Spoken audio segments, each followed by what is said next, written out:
A 4-year-old boy presents to the clinic due to peeling erythematous rash on his face, back, and buttocks.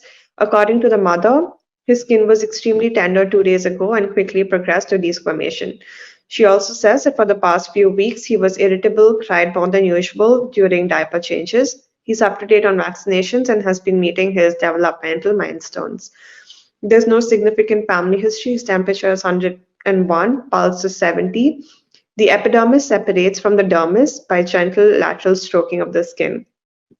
Systemic antibiotics are prescribed and adequate fluid replacement is provided. Which microorganism most likely caused the patient's condition? Key finding here was that the epidermis is separating from the dermis. Okay, so this diagnosis is Staphylococcus scalded skin syndrome. It is a pediatric emergency as it can quickly progress to sepsis and shock. It is most common in children under 5 years of age. It starts initially as a painful erythematous skin associated with fever, malaise, irritability, followed by desquamation 24 to 48 hours later. So this separation of the epidermis from the dermis is called the Nikolsky sign. So the separation of the epidermis by gentle lateral stroking of the skin is often positive. And this syndrome, it is exotoxin mediated. So the organism staph, it produces exfoliating toxin, which is produced by coagulase positive staph. It is a protease. That means it breaks down proteins.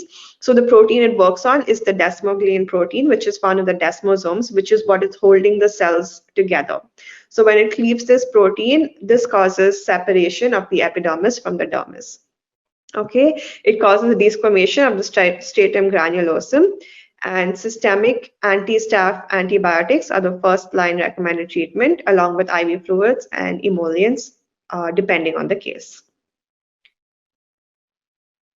So it's this pretty simple question. All you needed to be able to recognize was that skin finding and you would have been good to go.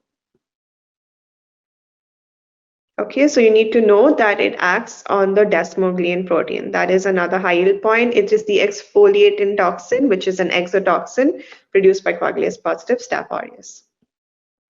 Thanks for watching. Please give a thumbs up and subscribe for more.